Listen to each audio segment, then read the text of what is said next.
Assalamualaikum warahmatullahi wabarakatuh.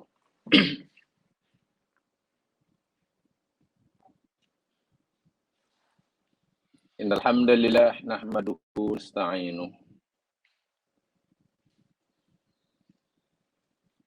wa natubu ilaihi wa nastaghfiruh.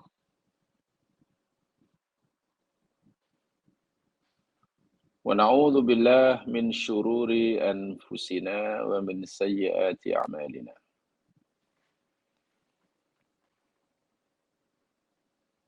May yahdihillahu fala mudilla lahu wa may yudlil fala hadiya lahu.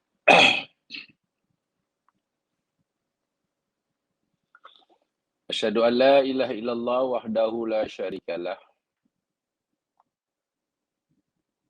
wa asyhadu anna Muhammadan abduhu wa rasuluh.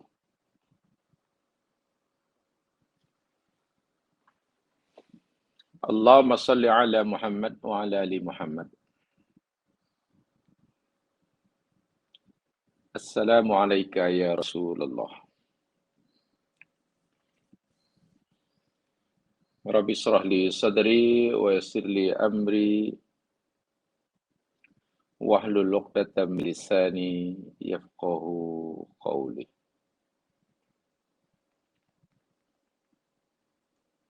Qala Allah Ta'ala fil Qur'anil Azim. A'udzu billahi minasy syaithanir rajim. Ya ayyuhalladzina amanu may yartadda minkum 'an dinihi fasawfa ya'tillahu biqaumin yuhibbuhum wa yuhibbuna. Wahai orang-orang yang beriman, siapa sahaja di antara kamu yang hendak murtad, yakni meninggalkan agamanya, keluar Islam, niscaya Allah akan mendatangkan satu kaum. Ciri-ciri kaum ini pula, Allah sangat mencintai mereka dan mereka mencintai Allah.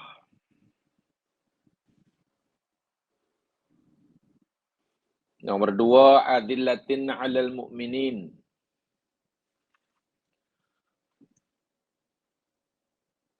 Mereka merendahkan diri dengan penuh kasih sayang terhadap sesama orang-orang yang beriman. Yang ketiga, a'izzatin 'alal kafirin. Mereka orang-orang yang tegas, berpendirian kuat, kukuh terhadap orang-orang kafir dan kekufuran. Yang keempat, yujahiduna fi sabilillah. Mereka istiqamah dalam berjihad di jalan Allah, memperjuangkan, menegakkan, membela agama Allah kerana Allah.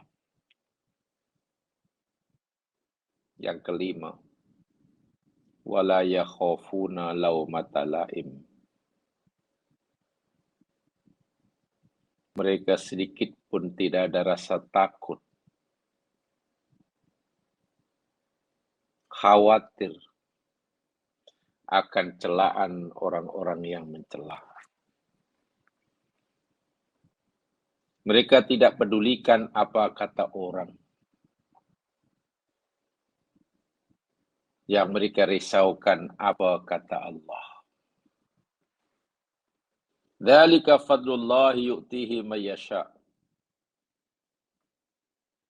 Itu adalah kurnia Allah Subhanahu wa taala.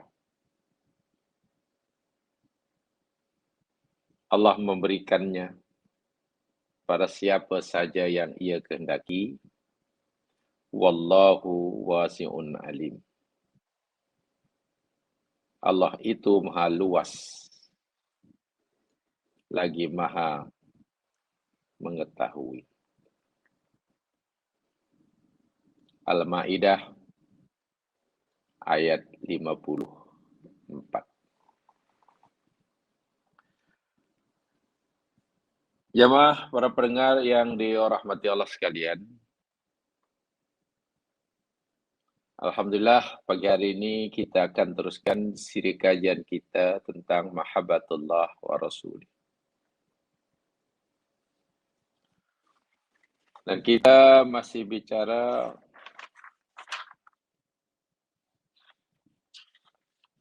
tentang bagaimana cara meraih cinta Allah.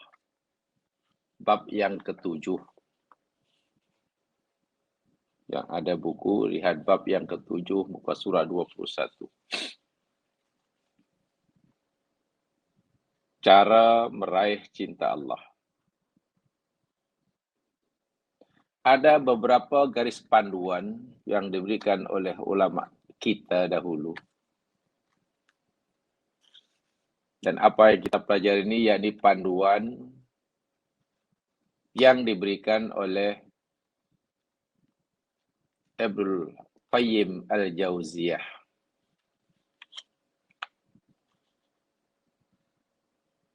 Dalam kitabnya Madarijus Salikin. Beliau menyenaraikan 7 cara, 7 jalan, amalan untuk kita mendapatkan mahabbatullah. Sekaligus sebagai bukti kita mencintai Allah. Sebagai bukti kita mencintai Allah. Yang telah kita pelajari, yakni yang pertama sudah. Yang pertama sudah qiraatul Quran bitadabbur wa tafahum li ma'ani wa ma urida bih. Membaca, menghayati, tadabbur terhadap firman-firman Allah.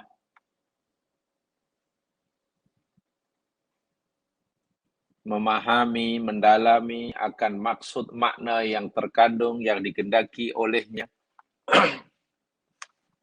Serta beramal dengannya. Yang kedua juga telah kita pelajari pada sesi lepas, at-taqarrub ilallah bin nawafil ba'dal faraid. Mendekatkan diri terus-menerus pada Allah dengan melakukan amalan-amalan atau ibadah-ibadah sunat setelah melakukan amalan-amalan fardu dan wajib. Jika kita hanya melakukan yang fardu dan wajib sahaja, meninggalkan yang haram sahaja, sebenarnya Allah telah ridha kepada kita.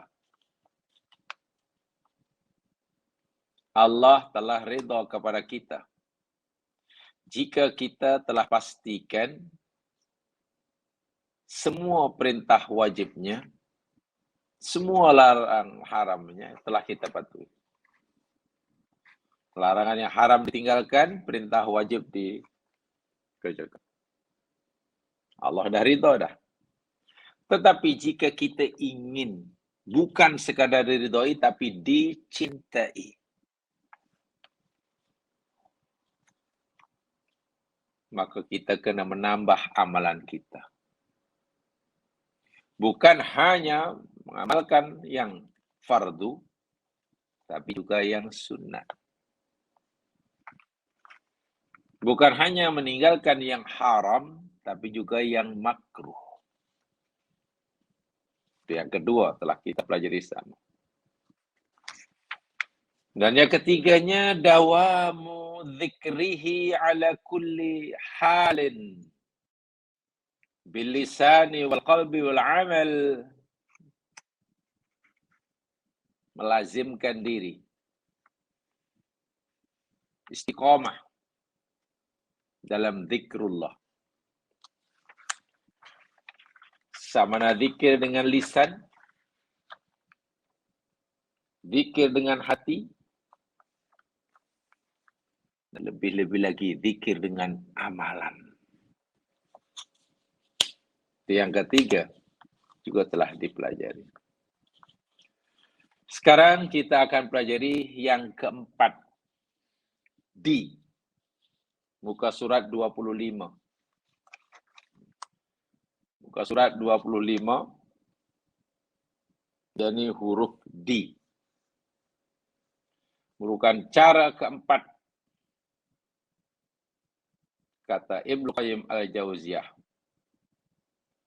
untuk kita meraih, mendapatkan mahabbatullah. Di situ disebutkan, yakni yang keempat, yang huruf D, bermunajat di waktu sepertiga malam yang terakhir. Saya bacakan dahulu sebelum kita rujuk kitab aslinya. Pertama, yaitu menyendiri dengan Allah di saat Allah turun ke langit dunia pada sepertiga malam yang terakhir. Di saat itulah Allah turun ke dunia, dan di saat itu jugalah saat yang paling berharga bagi seorang hamba untuk mendekatkan diri kepadanya. Hanya yakni dengan beribadah, bermunajat kepadanya, serta membaca firman-firman-Nya. Al-Quran. Mengerjakan qiyam bagi mendapatkan cintanya. Kemudian diakhiri dengan memperbanyak istighfar. Poin kedua, betapa Allah Subhanahu wa taala sangat mencintai kita manusia sebagai hamba-Nya. Sebagaimana yang dinyatakan dalam sebuah hadis Nabi sallallahu alaihi wasallam. Apa yang dikatakan, yang diberikan oleh Allah setiap malamnya kepada hamba-Nya. Baginda bersabda, fa idza madha thuluthul lail aw nisful lail, apabila telah berlalu sepertiga malam atau separuh malam, nazala ila sama'id dunya jalla wa azza. Allah yang Maha Agung turun ke langit dunia. Faqal, lalu dia berfirman, hal min sa'ilin fa'u'tiyah. Apakah ada daripada kamu semua yang ingin meminta sesuatu kepadaku sekarang? Jika ada, fa'u'tiyah, pasti aku akan memberinya. Hal min mustaghfirin faghfiralah. Apakah ada di antara kamu saat ini yang memohon pengampunan daripadaku? Jika ada, pasti aku akan beri dia keampunan. Hal minta ibn fa'atuba alaih. Apakah ada sekarang ini di antara kamu orang yang mau bertaubat daripada segala dosa dan kesalahannya? Jika ada, aku bersedia menerima taubatnya. Hal min da'in ujibah. Ada tak sekarang nih yang berdoa kepada aku, memohon kepada aku, bertanya kepada aku, mengadu kepada aku? Jika ada, faujibah. Ya, aku akan meresponnya. Jika ia bertanya, aku akan menjawabnya. Jika ia berdoa, aku akan mengabulkannya. Ia mengadu masalahnya, aku akan selesaikannya. Dzalika fi kulli lailatin hatta yatlu al-fajr. Dan ini semuanya itu berlaku setiap malam. Setiap malam. Sepertiga malam terakhir. Hingga terbit fajar. Nampaknya peluang yang Allah berikan kepada hambanya untuk berjumpa dengannya, untuk berada sedekat yang mungkin dengannya setiap malam. Benar, Lailatul Qadar malam yang sangat mulia. Tapi kan setahun sekali. Benar, Lailatul Qadar, doa pada Lailatul Qadar dikabulkan. Tapi kan menunggu 1 tahun. Kenapa tidak memanfaatkan setiap malam yang Allah berikan dan peruntukkan buat kita? Jamaah sekalian, kata Ibnul Qayyim, poin yang keempat ini, al-khulwatu billahi ta'ala fi waqtin nuzulil ilahi limunajatihi wa tilawati kalamihi wal wuqufi bita'addubi ma'ahu bita'addubil ubudiyah istighfaran wa taubatan. Itu kata Ibnu Qayyim. Poin yang keempat ini, cara untuk mendapatkan kasih Allah, yakni al-khalwat billah, berkhalwat dengan Allah, menyendiri sama Allah Subhanahu wa taala. Seorang hamba itu tidak merelakan dirinya ada selain Allah bersamanya. Ia berusaha sentiasa punya waktu untuk hanya bersama Allah, untuk hanya bercakap dengan Allah, untuk hanya mendengar firman-Nya. Jika selama ini dia rela dikelilingi oleh ramai sahabat, bercakap dengan banyak orang, fikirannya tertumpu pada banyak pekerjaan, telinganya mendengar pelbagai macam suara, hati dan fikirannya penuh dengan masalah-masalah yang tidak terkira jumlahnya. Hamba yang seorang ini sentiasa mencari jalan, sentiasa berikhtiar agar dia punya kesempatan, punya waktu, di mana dengan kesempatan waktu itu dia ingin hanya berdua dengannya. Bila ia bercakap pun hanya dengannya. Jika ia ingin berbisik pun hanya dengannya. Bila apa yang dalam hatinya, yang terlintas dalam hati, yang terfikir fikirannya pun hanya bersamanya. Itu namanya khalwat. Coba.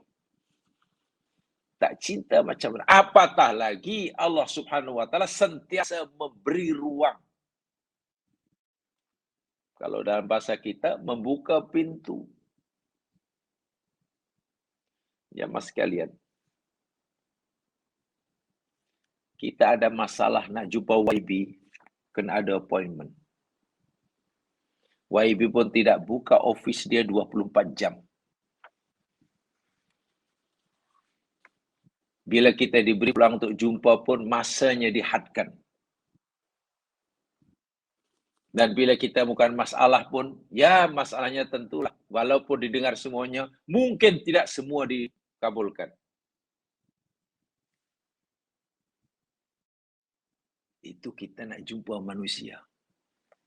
Yang belum tentu dia dapat membantu kita. Karena dia pun makhluk. Allah Subhanahu wa taala dengan sifat Rahman dan Rahimnya.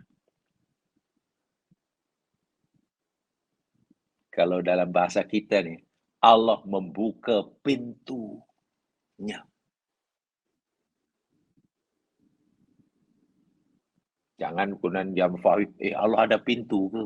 Tak syirik ke? Janganlah, jangan dipahami seperti itu.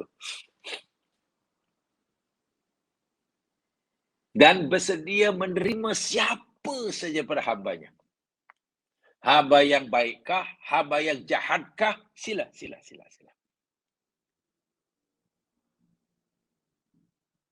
Dijemput. Siapa yang ingin khalwat dengannya. Tak kiralah apa backgroundnya. Latar belakang sosialnya, status sosialnya, taraf pendidikannya, suci atau tidaknya, bahkan mereka yang banyak dosa justru dialu-alukan. Mari. Seperti mana dalam hadis Nabi tadi? Hal min taib, ada tak di antara kamu yang ingin bertaubat? Yang merasa dan mengakui dosanya terlalu banyak dan berat-berat belaka. Jangan segan, jangan malu, jangan takut. Allah kata, mari. Sekarang pintuku aku buka untuk kamu.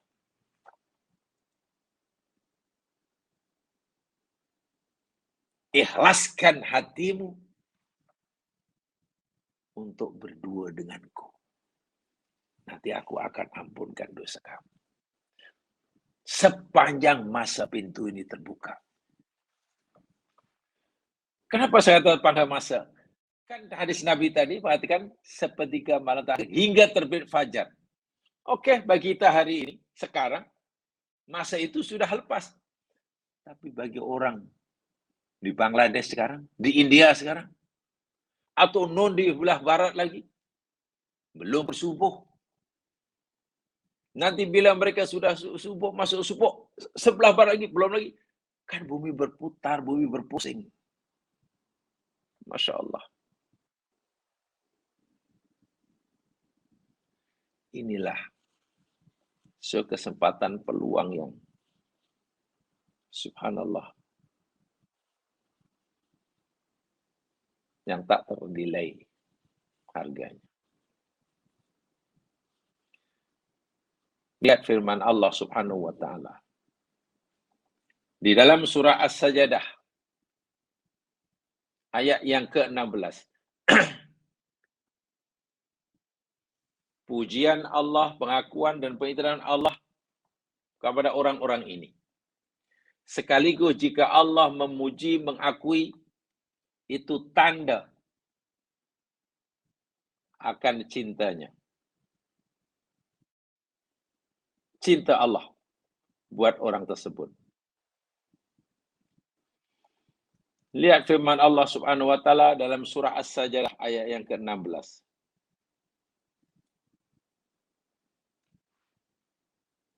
Tatajafa junubuhum 'anil madaji' يدعون ربهم خوفا وطمعا ومما رزقناهم ينفقون.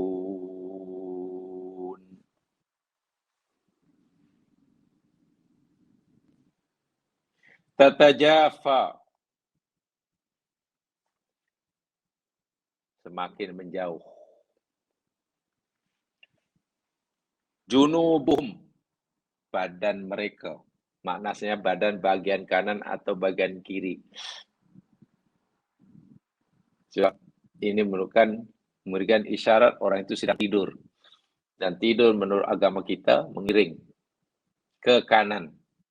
Meletakkan sikul aiman, jambun aimani di bawah. Tata jafa maknanya dia makin jauh, dia bangun, duduk, berdiri. Anil madaji' dari tempat tidurnya. Bahasa yang luar biasa ini. Maknanya bangun, meninggalkan tempat tidurnya. Anil madaji', madaji' tempat tidurnya. Berapa dia pergi? Berapa dia bangun? Berapa dia menjauh dari madaji'nya? Oh, yad'una rabbahum. Kita boleh artikan mereka berdoa pada Tuhannya, boleh. Kita boleh artikan faham mereka bermunajat kepada Tuhannya, sila. Mereka memohon sesuatu hajat kepada Tuhannya, sila. Mereka minta ampun pada Tuhannya, silakan. Da'ayanu. Maknanya sangat luas maksudnya. Dan masa berdoa, berbisik berduaan, bermunajat, berduaan, melepaskan, menanggalkan segala-galanya kecuali dia. Saya katakan tadi, matanya tidak rela melihat sesuatu, melainkan hanya kebesarannya.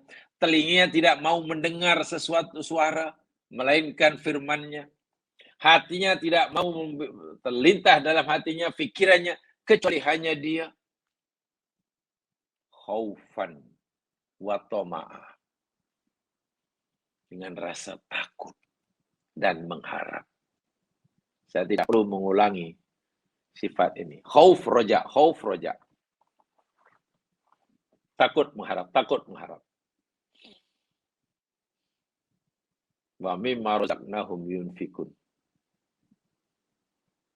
Dan mereka menafkahkan sebagai rezeki yang kami berikan pada mereka. Ini pujian Allah kepada mereka yang al-khalwat billahi ta'ala fi waqtin nuzulil ilahi. Khalwat bersama Allah pada waktu Allah turun. Nah, tentang turunnya Allah ke langit dunia, itu pembicaraan yang lain dalam bab akidah. Ulama berbeza pendapat dulu dari sekarang. Sila jadi kedua-duanya, dan sila pilih yang mana. Yang satu kata ini, ya itu serahkan. Dari dulu memang sudah ada, bukan sekarang perbezaan pendapat. Bahkan termasuk nuzulul ilahi ila samai dunia. Syaratnya baca semua, ya. Syaratnya baca semua pendapat ulama dulu. Jangan dibaca satu. Jangan disampaikan satu. Kalau kita ingin menyampaikan sesuatu ini, sampaikan semua pendapat orang dahulu. Jika kita ingin belajar, pelajari semuanya. Oh, dahulu rupanya sudah ini, pendapat itu gini-gini. Jangan disampaikan satu, seakan-akan hanya satu. Nah, itu kena dijelaskan semuanya. Ya, apapun pendapatnya dengan alasannya. Kenapa pendapat biru? Oh, begini. Kenapa pendapat merah? Oh, ini alasannya. Itu yang bagus. Baik, saya ulangi. Ayat ini merupakan pengiktirafan Allah. Sekaligus pujian Allah buat mereka yang istiqomah al-khalwat bih pada malam hari itu. Bila Allah telah mengiktiraf, bahkan memberikan kata-kata pujian, bukankah itu sebagai bukti bahwa Allah sayang orang itu, cinta orang itu? Itu maksud saya. Ayat yang kedua, lihat dalam surah Az-Zumar. Ayat yang ke-9. Surah Az-Zumar, ayat yang ke-9.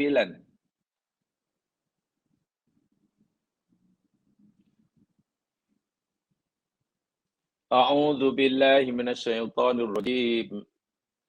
Amman huwa qanitun ana al-laili sajidan wa qa'ima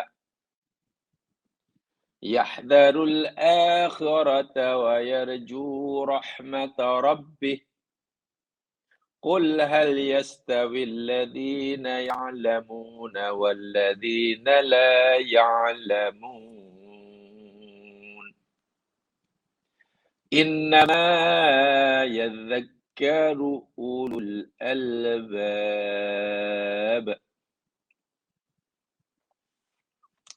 Allah bertanya, Amman, adakah orang yang huwa, dia, qanitun, berdiri patuh dengan kepatuhan. Qanata itu patuh, taat, tunduk. Bila ia lakukan kepatuhan, ana al-lail, pada waktu malam. Apa yang dilakukan? Kepatuhan apa? Ketundukan apa yang dia lakukan? Yang dia tunjukkan pada malam hari itu? Oh, sajidan, dalam keadaan sujud. Wa qa'iman, dan dalam keadaan berdiri. Maknanya apa? Qiyamul laila tuh. Sujud, berdiri. Dan mereka melakukan itu. Yahdharul akhirah. Takut akan nasibnya di akhirat. Jangan-jangan. Karena dia belum pasti di akhirat senang atau tidak. Jadi untuk mengurangi kekhawatiran akan nasib buruk yang akan menimpanya di akhirat, dengan qiyamul lail, dengan menambahkan amalan. Dia berusaha kuat untuk menambahkan amalan, itu untuk mengurangi rasa takut akan nasib buruk di akhirat. Karena dia belum yakin. Dan memang sepatutnya, selayaknya, sewajibnya, seseorang tidak boleh yakin bahwa di akhirat pasti masuk surga. Tidak boleh. Tidak boleh. Saya tak payah ibadah pun tak apa. Saya dah cukup bekalan. Saya pasti masuk surga. Tak boleh. Kalau itu yang kita pilih, yang kita rasa, mana datang khauf. Yang diciri, khas, ciri utama, sifat mulia bagi seorang mukmin. Tapi tak boleh hanya karena takut saja. Yarju rahmata rabbih, dan mengharapkan rahmat Tuhannya. Roja, khauf, roja, khauf, roja, khauf. Ini yang mendorong dia untuk terus berbuat. Khauf, roja, khauf, roja. Lalu Allah tanya, hal yastawil ladina ya'lamun wal ladina ya'lamun? Menurut kamu, adakah sama orang yang tahu dengan orang yang tak tahu? Tak sama. Yang tahu ini di apa maksudnya? Yang berilmu di sini apa maksudnya? Ini ilmu yang kaitannya dengan ayat sebelumnya lah. Dalam konteks ayat ini, yang tahu bahwa, Masya Allah, khalwat billah itu fadilahnya sangat besar. Al-khulwatu billahi ta'ala fi waqti nuzuli ilahi limunajatihi wa tilawati kalamihi wal wuqufi bil ta'addubi ma'ahu bi ta'addubil ubudiyah istighfaran wa taubatan itu amalan-amalan yang sangat mulia, yang sangat dicintai oleh Allah. Dan orang ini faham, katalah faham. Sebab itu dia buat. B tak faham, sebab itu tak buat. Atau B faham, tapi tak buat. Karena mungkin kurang yakin. Pertanyaan, adakah sama A dengan B? Allah tak sama. Tak sama. Innama yadhakkaru ulul albab. Masya Allah. Hanya saja yang boleh menjadikan perkara ini sebagai tazkirah. Siapa yang boleh menjadikannya sebagai peringatan? Ulul albab. Alhamdulillah kita telah pelajari tajuk ini. Salah satu ulul albab orang yang sebenarnya ilmu dan amalnya berjalan serentak. Berjalan serentak. Bukankah ini ayat? Pengakuan Allah, pengiktirafan Allah, sekaligus pujian Allah terhadap kumpulan ini. Dan saya ulangi, pengiktirafan Allah serta pujiannya itu sebagai bukti bahwa Allah Subhanahu wa taala sangat-sangat mencintai mereka ini. Ayat terakhir yang saya sampaikan. Pujian Allah lagi. Surah Adz-Dzariyat ayat 17 dan 18. Adz-Dzariyat 17 dan 18.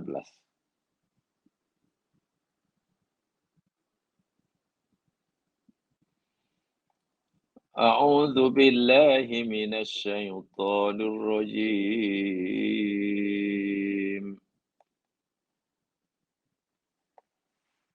Kanu qalilan minal laili ma yahja'un. Dan adalah mereka itu amat sedikit, qalil sedikit, daripada waktu malam itu ma yahja'un, yang mereka gunakan untuk tidur. Mereka sedikit tidur pada waktu malam. Mereka bukan golongan niam, tapi mereka golongan qiyam. Apa yang mereka lakukan? Wabil asharihum yastaghfirun. Dan pada waktu sahur, yakni waktu sebelum terbit fajar, 3 malam yang terakhir lah itu, mereka orang-orang yang sentiasa istiqomah, mohon ampun. Sama tak dengan hadis Nabi tadi? Ya, memang Nabi, hadis Nabi yang dibacakan tadi menjelaskan ayat ini. Menjelaskan ayat ini. Tabyinul kitab namanya. Jadi ini jika sekiranya dalam hadis tidak ada tentang sulusul akhir tadi umpamanya dan ibadah tadi, dengan Quran sudah cukup. Jika sekiranya tidak ada. Tapi Nabi bersabda, apakah untuk menambah? Tidak. Nabi tidak menambah. Nabi ingin tabyin. Tabzinul kitab, mubayyin. Nak menjelaskan. Jadi kalau ikut susunannya sebetulnya kan dalam berhujah, Quran dahulu baru hadis kan. Gitu. Jadi memang begitulah susunannya. Kan Quran dahulu baru hadis. Mana boleh hadis baru Quran? Quran baru hadis. Sebab hadis itu fungsinya menjelaskan Al-Quran. Nah inilah ayat-ayatnya. Lagi sekali, bukankah ini pengiktirafan Allah? Az-Zariyat 17 dan 18. Bukankah sekaligus ini adalah puji-pujian Allah? Allah memuji pada golongan orang ini. Jika Allah mengiktiraf, Allah mengakui, Allah memuji, itu bukti nyata bahwa Allah sangat cinta orang itu. Itulah maksudnya. Bermakna dengan melakukan amalan-amalan ini, seseorang akan mendapatkan kasih sayang Allah. Pasti kasih sayang Allah. Itu poin dia. Yang dimaksudkan Ibnu Qayyim Al-Jauziyah. Dalam sebuah hadis riwayat Imam At-Tirmizi daripada Abu Umamah Al-Bahili. Beliau berkata, Rasulullah sallallahu alaihi wasallam bersabda, "Afdhalus siyami ba'da Ramadan Sahrullahil Muharram." Seutama-utama berpuasa selepas bulan Ramadan adalah berpuasa pada bulan-bulan haram. Wa afdalus salati ba'dal fariidah salatul lail. Oh, itu bukan hadis apa namanya Al-Bahili ya, itu hadis Abu Hurairah. Itu hadis Abu Hurairah. Riwayat Imam Muslim, Abu Daud, Tirmizi, An-Nasai. Sebaik-baik salat selepas salat fardu adalah salatul lail.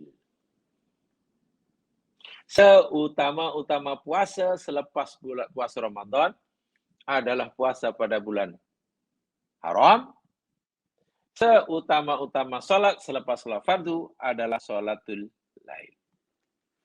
Adapun dalam hadis Abu Umamah Al-Bahili, Imam At-Tirmizi, baginda bersabda, "Alaikum biqiyamil lail." Hendaklah kamu qiyamul lail. Waktunya sebelum terbit fajar ya. Itu kalau orang katalah tidak bangun tengah malam sangat, bangun sebelum subuh, bangun subuh awal sedikit. Kemudian dia sempat sholat beberapa rakaat, 2 rakaat, 4 rakaat, itu dikira qiyamul lail. Selagi ia masih dilakukan sebelum terbit fajar. Nabi kata, hendaklah kamu istiqomah, jaga betul qiyamul lail. Fa innahu da'bul salihin qablakum. Ya, karena qiyamul lail itu adalah kebiasaan, akhlak, sifat baik orang-orang soleh sebelum kamu. Wa qurbatun ila rabbikum, dan qiyamul lail itu dapat mendekatkan kamu kepada Tuhan kamu. Wa mukaffiratun lisayyi'at. Qiyamul lail itu boleh menghapuskan kesalahan-kesalahan, dosa-dosa. Wa manhatun 'anil itsmi, dan qiyamul lail itu boleh mencegah diri daripada dosa.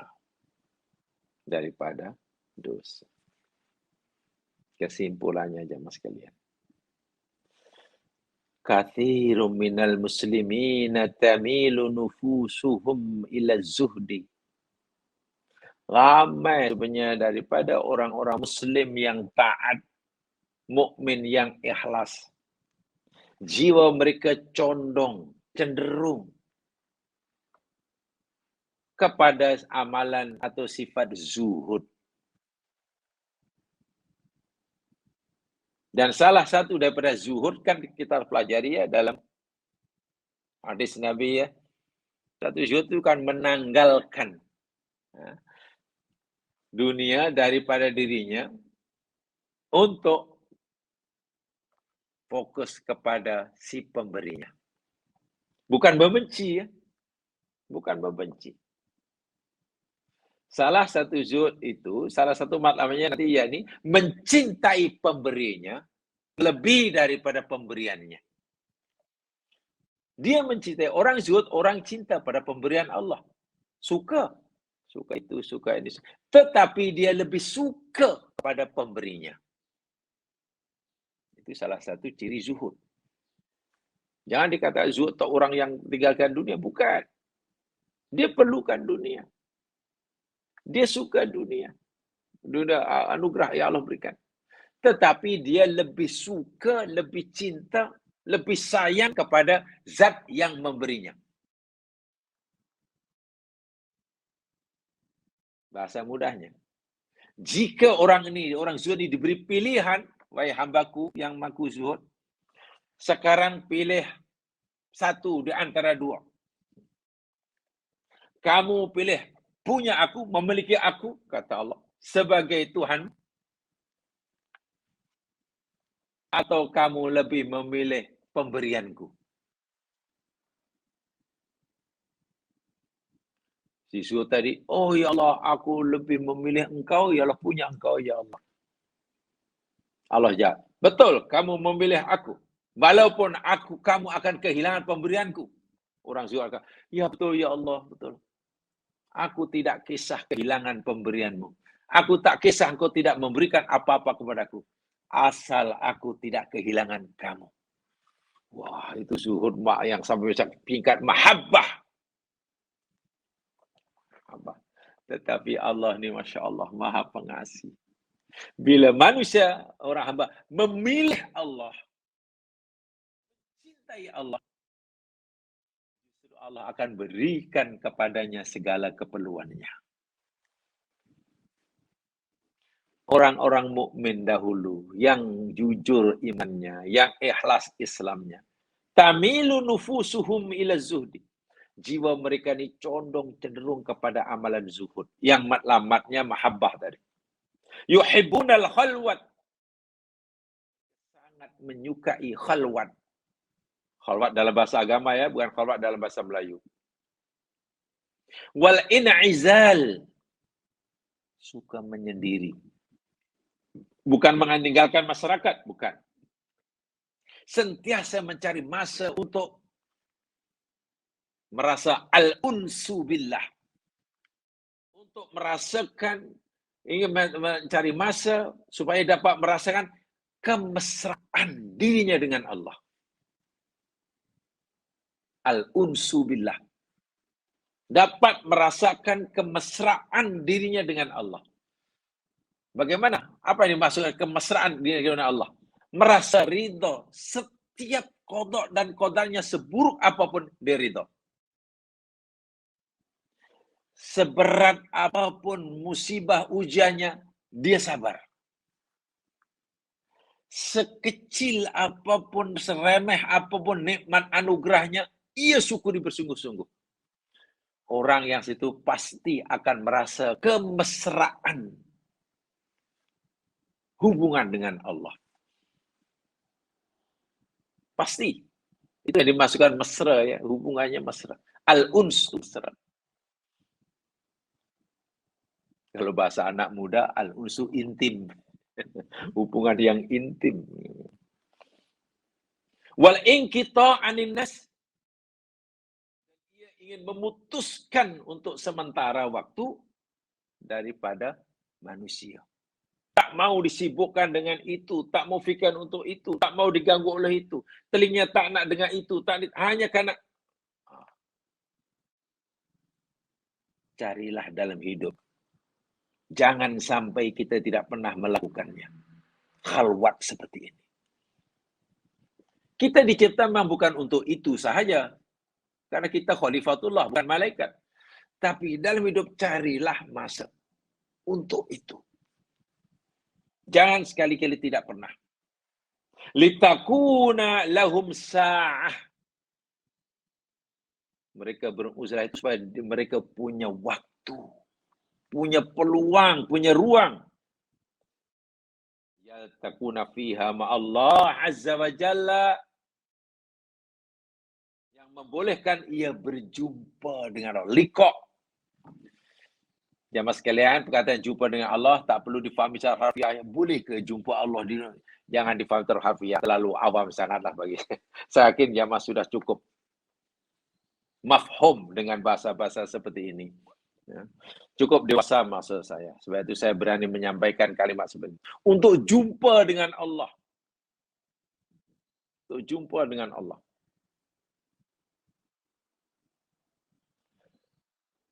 Yata'abbadun wa yatanajawna yata'abbaduna, mereka menyembahnya, mereka ingin berbisik dengannya. Wa tafarra'una ilaihi hatta yakunu mimman qala fihim subhanahu wa ta'ala yuhibbuhum wa yuhibbuna. Ingin berdekatan, ingin berduaan, ingin bermudahan, ingin bermesraan dengannya. Tak nak diganggu oleh sesiapa, ingin memutuskan hubungannya dengan segala makhluk yang diciptakannya untuk sementara. Karena mereka ingin sangat menjadi termasuk orang-orang yang dia katakan, dia firmankan, yuhibbuhum wa yuhibbuna. Allah cinta mereka karena mereka cinta Allah. Haula'i yaqtaduna bi Rasulillah sallallahu alaihi wasallam. Orang-orang itulah yang orang yang betul-betul mengikuti jejak langkah Rasulullah. Alladzi kana ya'tazilun nasi ba'dil ayyam. Adalah Nabi ini sering sekali jamaah sekalian beruzlah, berkhalwat daripada manusia. Bukan selamanya, fi ba'dil ayyam. Wa idhabu ila, tengok saja sebelum Nabi beruzlah di Gua Hira. Untuk ibadah, untuk tafakkur. Dan lihat sajalah bagaimana uzlah Nabi pada bulan Ramadan. Baca sajalah surah Nabi, bagaimana uzlah Nabi setiap malamnya. Itu kan uzlah. Itu maksudnya uzlah. Uzlah jangan diartikan bertapa di atas gunung. Kinabalu ke. Betapa di gua, bukan itu uzlah yang dimaksudkan. La ruhbaniyata fil Islam. La ruhbaniyata fil Islam. Itu. Jamaah sekalian. Saudara sekali. Sesibuk apapun kita. Sesibuk apapun kita. Sebanyak manapun tugasan. Setinggi manapun pangkat darjah jawatan.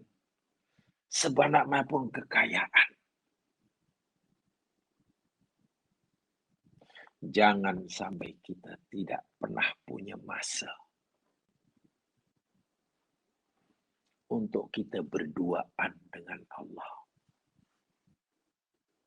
Untuk kita merasa bahwa antara kita dengan Allah tidak ada lagi perkara yang mengganggunya. Siang hari mungkin tidak boleh. Kenapa malam hari? Allah tahu aktiviti hambanya di siang hari. Ya, lihat firman Allah subhanahu wa ta'ala. Allah sendiri mengetahui kenapa Allah perlukan malam hari. Karena Allah subhanahu wa ta'ala tahu apa aktiviti kita di siang hari. Lihat firman Allah subhanahu wa ta'ala. Di dalam surah Al-Muzammil. Surah yang ke-73.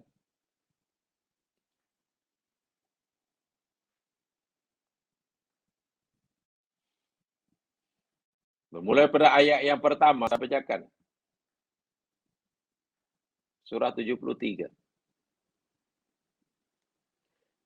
Ya ayyuhal muzammil. Wahai orang yang berselubung, yang berselimut. Atau muzammil sebenarnya orang yang ada bebanan. Jumlah itu kan bebanan. Tuh, kalau orang naik basikal atau naik motosikal, di belakang ada goni. Nah, goni itulah namanya jumlah. Orang naik unta, di belakang ada barang-barang yang nak dibawa sebagai bekal bepergian. Itulah jumlah. Kawan dalam bahasa Arab, salah satu perkataan Arab yang bermakna kawan, yakni zamilun. Betul. Sohibun ada, zamilun ada. Kalau kawan itu kita panggil zamil, makna kawan yang bersedia meringankan bebanan kita. Kita susah, dia mau tolong. Kita bawa beban yang berat, dia mau membantu. Kita ada masalah, dia ingin menunjukkan, menyelesaikan masalah. Itu zamilun. Al-Muzamil orang yang macam ada bebanan. Sehingga bangkit pun tak boleh. Hanya baring aja, karena bangun pun tak boleh. Itu Muzamil. Sehingga diartikan orang berselimut. Akhirnya bebanan. Tuh. Kum, bangun. Bangun. Al-laila, malam hari. Illa qalilan. Kecuali sikit. Ya Allah, adakah sepanjang malam? Oh tidak, nisfahu mungkin. Separuhnya. Awangkus minhu qalilan, atau kurang daripada separuh. Auzid alai, atau lebih daripada separuh. Rattilil Qur'ana tartila. Baca Quran dengan bersungguh-sungguh. Tartil, tadabbur. Bila malam hari tadi. Malam memang masa untuk itu. Kenapa? Mungkin kita tanya, ya Allah, kenapa engkau suruh kami bangun malam hari? Apa Allah kata? Inna sanulki alaika qawlan thaqila. Muhammad, aku suruh engkau bangun malam hari. Qiyamul lail ini karena sesungguhnya kami nak bagi kamu, nak campakkan pada kamu, kata kamu, qawlan thaqila. Perkataan yang sangat berat. Subhanallah. Perkataan yang sangat berat. Wahyu yang Allah berikan pada ini semuanya berat belaka. Kan Nabi seringkali pitam, macam orang pingsan.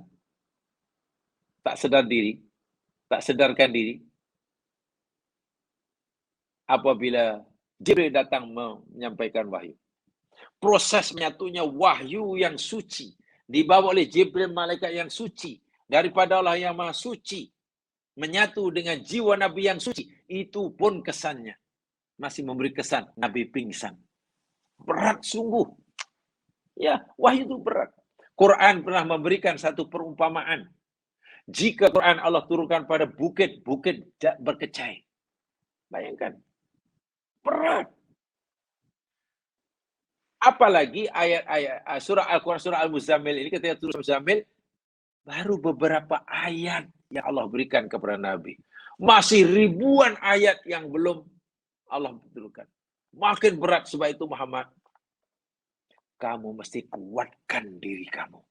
Kuatkan jiwa kamu. Supaya kamu mampu menerima qaulan thaqilan. Betulkah dengan qiyamul lail itu jiwa seorang jadi kuat? Allah bagi tahu ayat yang ke-6. Inna nasyi'atal laili hiya asyaddu wad'an wa aqwamu qila. Allahu Akbar. Karena sesungguhnya bangun waktu malam itu hiya asyaddu wad'an, dia lebih kuat. Wad'un itu mana asalnya tikaman ya Mas sekalian. Ibarat kita menikam, menusukkan pisau ke benda, ke pokok pisang, lebih dalam. Itulah. Maknanya impak daripada qiyamul lail yang khusyuk, khalwat yang khusyuk, itu impaknya pada jiwa sangat kuat. Apa tidaknya? Karena kita sudah bebas daripada pengaruh dunia. Ketika hati sudah bebas daripada pengaruh dunia, telinga sudah tidak mendengar apa-apa suara, istilahnya. Nafsu kita sudah kurung. Kita ikat erat-erat. Jiwa yang suci terbuka. Maka kesan daripada unsubillah, khalwat, munajat, itu impaknya sangat kuat sekali. Ibarat bateri kena cas dan charging dia pun. Bateri masih bagus.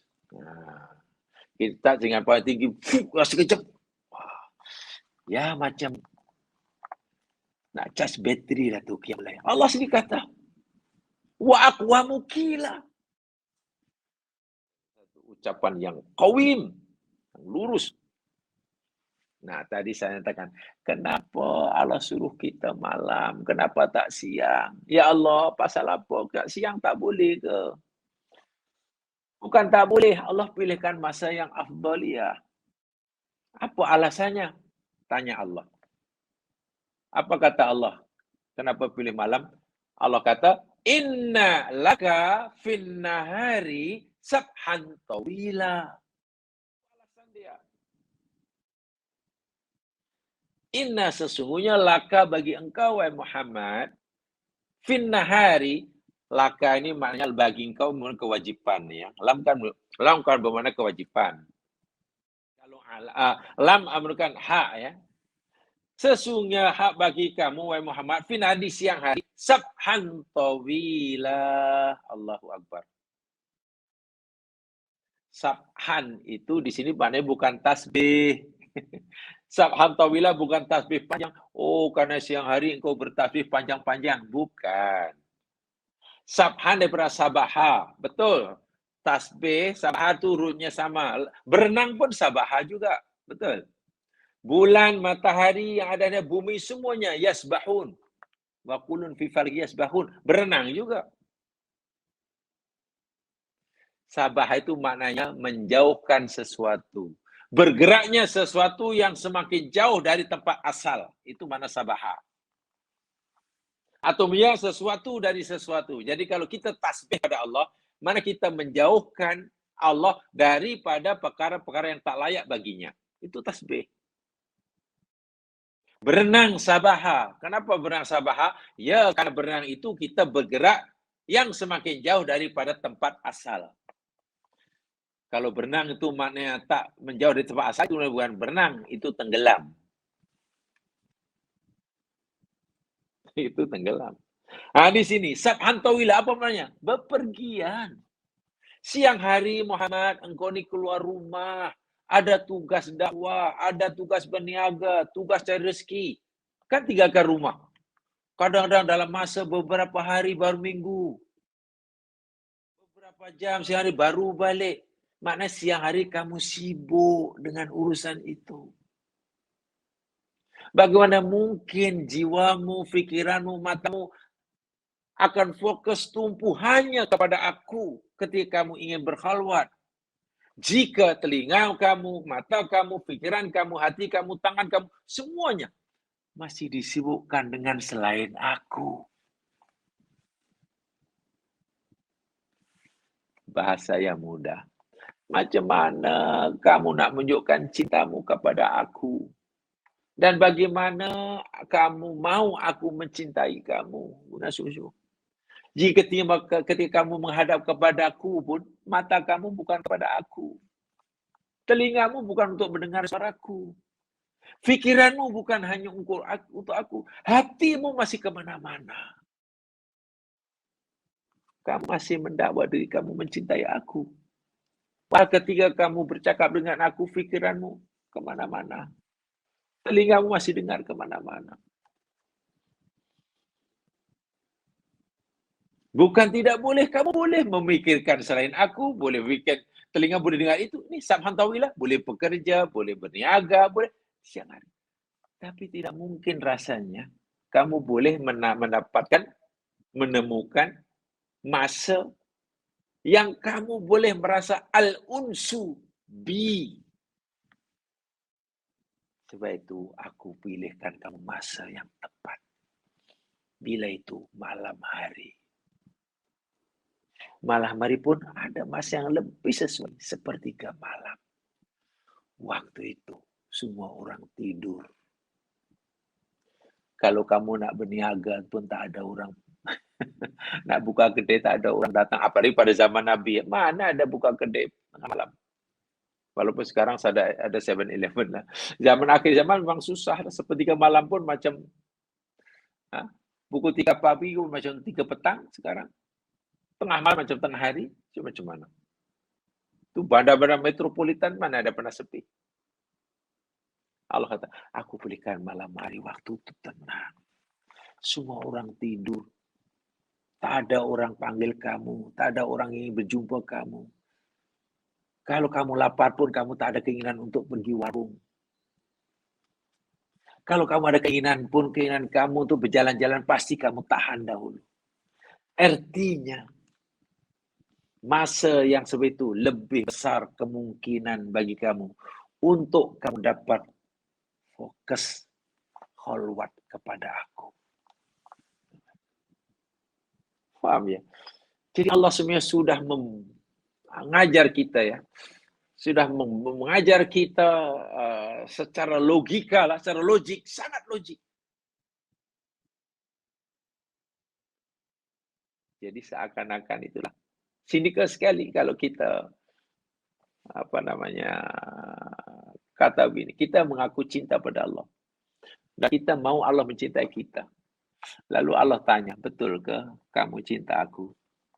Dan kamu nak aku cinta kamu? Bagaimanalah kamu boleh kata yang kamu cinta aku dan kamu mau aku cinta kamu? Semasa kamu nak berjumpa dengan aku pun, fikiran kamu tidak hanya kepada aku. Tinggal kamu bukan hanya mendengar suara aku, firman aku. Hati kamu tak fikir apa-apa. Karena kamu masih disibukkan dengan pelbagai urusan. Kalau kamu nak betul-betul menunjukkan cintamu, cari masa yang kamu sudah tidak lagi dipengaruhi oleh itu, oleh ini, oleh itu. Ya Allah, bila masanya? Malam hari. Faham ya? Itulah ya mas sekalian. Poin yang keempat, kata Ibnu Qayyim Al-Jauziyah. Sekarang poin yang kelima. I. Muka surat yang ke-26. Apa dia? Ma'rifatullah melalui nama-nama dan sifat-sifat serta perbuatannya. Bagi mendapatkan kasih sayang Allah, yakni kena ma'rifatullah melalui asma'nya, melalui sifatnya, melalui af'alnya. Bila kita dapat mengenali Allah melalui sifat-sifatnya, perbuatannya, nama-namanya, pasti kita akan temukan bahwa Allah ini zat yang maha sempurna, maha adil, maha pengasih, maha penyayang. Semua sifat-sifat Allah adalah sifat-sifat yang menyenangkan kita. Saya bacakan penjelasannya yang pendek ini. Ya, muka surat 26. Kesinambungan musyahadah. Musyahadah itu menyaksi. Kalau kita tak boleh musyahadah, muraqabah. Saya yakin jamaah masih ingat pelajaran itu. Dan sekarang pun ada, nampak mungkin saya belajar tentang tasfiyatun nufus. So, kalau kita bicara tentang ini, sebenarnya Masya Allah, cilik-cilik mas sekalian ya. Ucapan itu pendek saja, tapi diuraikan oleh ulama-ulama ihsan. Wih, berlembar-lembar kitab. Wah, ucapan Nabi pendek saja. Ketika ditanya oleh Jibril Mal Ihsan, Muhammad, ihsan itu apa? Oh, anta budallah ka'annaka tarah, wa illam takun tarah fa innahu yarah. Ihsan itu ialah engkau menyembah Allah seolah-olah seakan-akan engkau melihatnya. Itu namanya musyahadah. Wa illam takun tarah fa innahu yarah. Dan jika engkau tak mampu beribadah seperti itu, seakan-akan melihatnya, yakinkan dirimu bahwa dia yang kamu sembah itu sentiasa memperhatikan melihat kamu. Namanya muraqabah. Dua ini, musyahadah dan muraqabah itu diulas panjang lebar oleh ulama-ulama ihsan. Tak terkecuali oleh Ibnu Qayyim Al-Jauziyah. Bayangkan. Kita mungkin menganggapnya, ya musyahadah, menyaksikan engkau Allah. Walhal itu masalah yang sangat-sangat penting. Sehingga ulama-ulama hebat membicaranya panjang lebar. Baik. Kesinambungan musyahadah. Jadi menyaksikan. Dan ma'rifat. Karena Allah subhanahu wa ta'ala.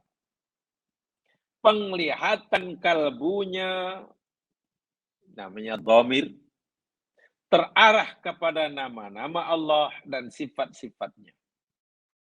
Kesadaran dan penglihatan kalbunya berkelana di taman ma'rifatullah. Pengenalan Allah yang sangat tinggi. Barang siapa makrifat kepada asma-asma Allah, sifat-sifatnya, af'al-af'alnya, dengan penyaksian dan kecerdasan yang mendalam, niscaya akan dicintai oleh Allah. Itu kesimpulan keterangan ringkas. Sekarang, saya ingin bacakan apa yang katakan oleh Ibnu Qayyim. Yang dimaksudkan. Poin yang keempat ni apa ni? Mutala'atul qalbi li asma'illahi wa sifatihi wa musyahadatuha wa ma'rifatuha. Taqallubul qalbi fi riyadi hadhil ma'rifah. Poin yang keempat ini untuk kita sentiasa mendapatkan kasih sayang Allah, yakni hendaklah hati ini sentiasa mutala'ah, memperhatikan, melihat, apa lagi mutala'ah ni? Tola'ah kan namanya terbit ya. Tola'al badru alaina. Akan nama-nama Allah. Sehingga nama-nama Allah adalah sentiasa terbit kelihatan. Dapat dilihat dan dirasa oleh hati kita. Terbit. Jangan nama Allah hanya betul nama Allah tu gaib, tapi adalah terbit dan dapat dirasa oleh hati. Bila Allah katalah punya nama Ar-Rahman, Maha Pengasih, kita dah yakin, kita faham. Tapi janganlah kita rasakan, kita hanya meyakini Ar-Rahman itu sifat Allah yang gaib. Pastikan sifat Allah Ar-Rahman ini yang zahir, yang kita dapat merasakan setiap harinya. Jadi hatilah yang merasakannya. Mata mungkin melihatnya. Lalu hati merasa, iya Masya Allah, saya betul-betul lah merasa, dapat melihat sifat kasih sayang Allah. Saya benar-benar dapat merasakan rahmat Allah. Saya benar-benar dapat merasakan sifat alim Allah. Nah, itu yang dimaksudkan mutala'ah, kata Ibnu Qayyim. Dan itu tidak mudah, kan ini kerja hati. Ada soalan matematik, ada soalan ujian, subjek apapun. Atau ada keterangan, mata pelajaran apa. Lalu kita baca, kalau kita faham, saya sudah faham. Saya sudah faham, cikgu. Bukan itu mengenali firman Allah, bukan setakat itu mengenali nama-nama Allah. Kita bukan hanya disuruh faham dan mengerti, tahu dalilnya, bukan. Lebih daripada itu. Setelah kita tahu, katalah nama Allah. Apa nama Allah? Oh, nama Allah Al-Aziz. Apa maknanya? Ini. Bagaimana uraiannya? Gini. Apa dalil-dalilnya? Ini. Bukan setakat itu. Kalau setakat itu, makna kita baru bersifat ilmiah. Pengetahuan kita terhadap Allah baru bersifat ilmi, teori. Yang dimaksudkan Ibnu Qayyim dalam ayat ini. Untuk mendapatkan cinta Allah, pengetahuan kita kepada Allah tidak boleh hanya bersifat ilmiah, bersifat teori semata-mata. Walaupun bersifat ilmi penting. Karena dengan Pengetahuan yang punya ilmiah itu diharapkan akan memudahkan hati merasakannya. Tadi kerja otak, tadi tugas otak, faham-faham. Sekarang maklumat yang didapati oleh otak masuk ke dalam hati. Sehingga hati, kalau otak sudah memahaminya, hati dapat merasakannya. Iya, saya benar-benar merasakan aziz Allah. Saya benar-benar merasakan sifat halim Allah. Saya benar-benar dapat merasakan tanpa keraguan sedikit pun sifat keadilan Allah. Sebab kalau tengok di sini dengan menghadap apa namanya fikiran, kita tak nampak keadilan Allah. Yang dapat merasakan itu hati. Ada kaya raya. Allah bagi rezeki melimpah-limpah. Anaknya hanya 2 orang. Sehat tak pernah sakit. Senang lenang. Jirannya namanya B. Miskin. Rezekinya mata penyayang, kais pagi makan pagi, kais petang makan petang.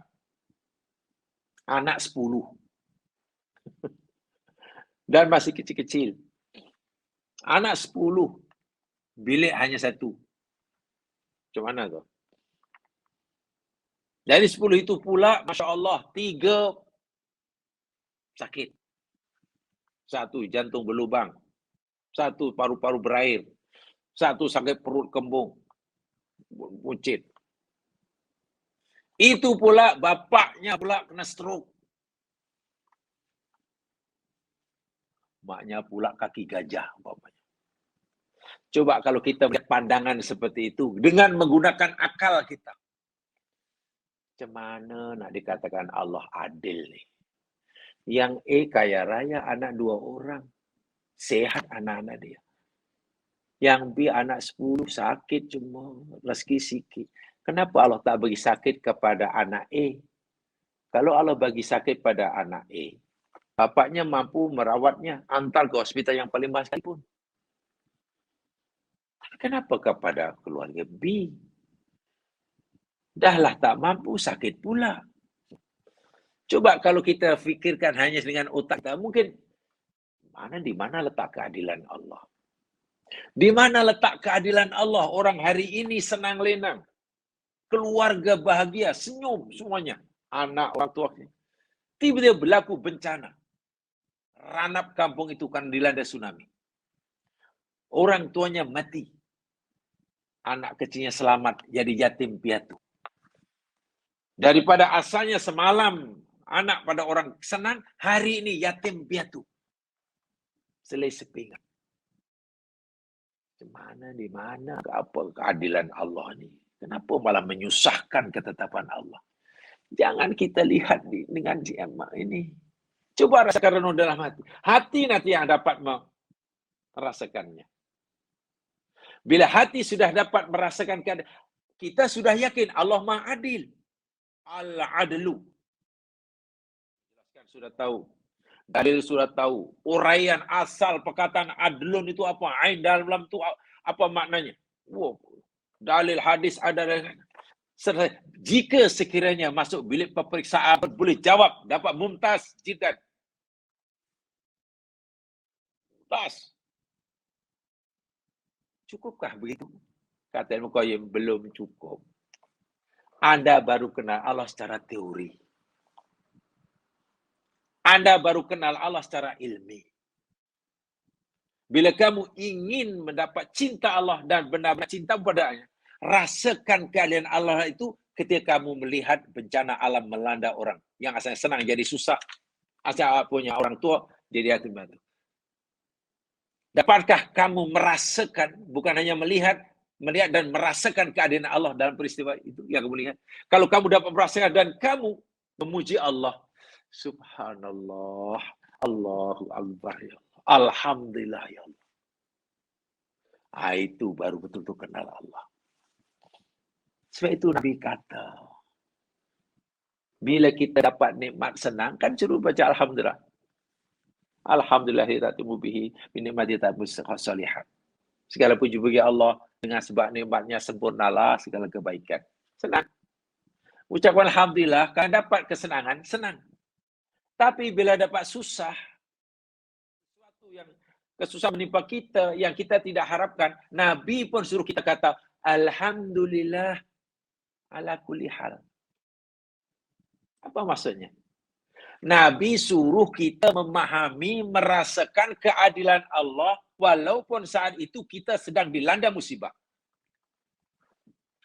Dan itu tidak mudah. Merasai akan keadilan Allah ketika bagi kita senangan, itu senang. Memahami sifat al-adlu Allah, nama Allah al-adlu, semasa kita berjaya, senang.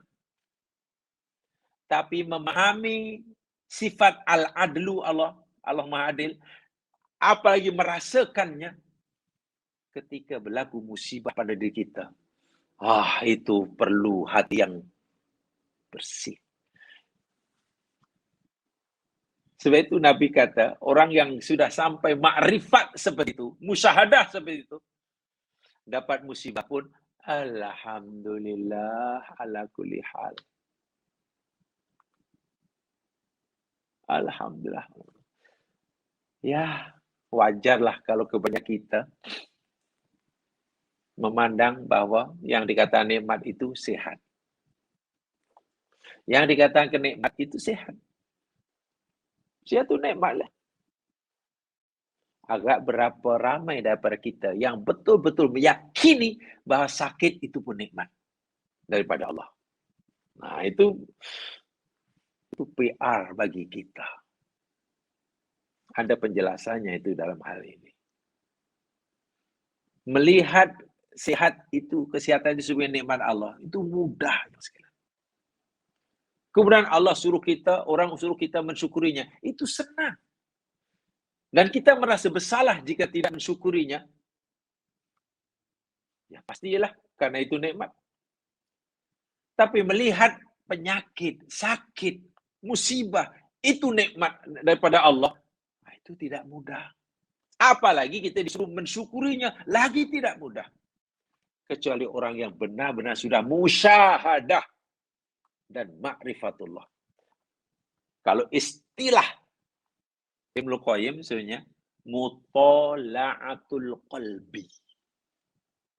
Hati sentiasa melihat atau bahasa hati sentiasa melihat, merasakan sifat Allah itu sentiasa kelihatan, gitulah. Sentiasa terasa, terbit. Dan yang boleh merasakannya tentu bukan mata, bukan pikiran. Pikiran hanya memahami. Sebab itu disebut mutolatul qalbi, tapi hati.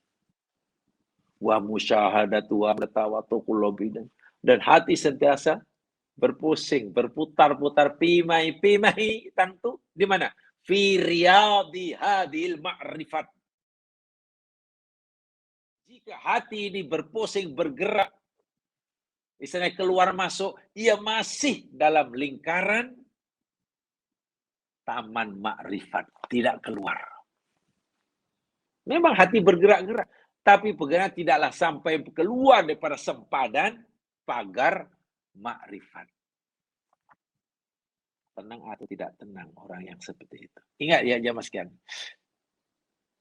Sebab itulah tidak sedikit jamaah sekalian, Ibnu Qayyim ni bukan sekadar seorang muhaddis, bukan hanya seorang mujaddid, bukan hanya seorang yang sangat kuat berusaha membersihkan akidah daripada syirik, bukan hanya seorang ulama yang sangat kuat menentang bid'ah, berusaha untuk membersihkan sana daripada pencemaran. Tapi Ibnu Qayyim ini seorang yang pintar, lihai dalam masalah hati.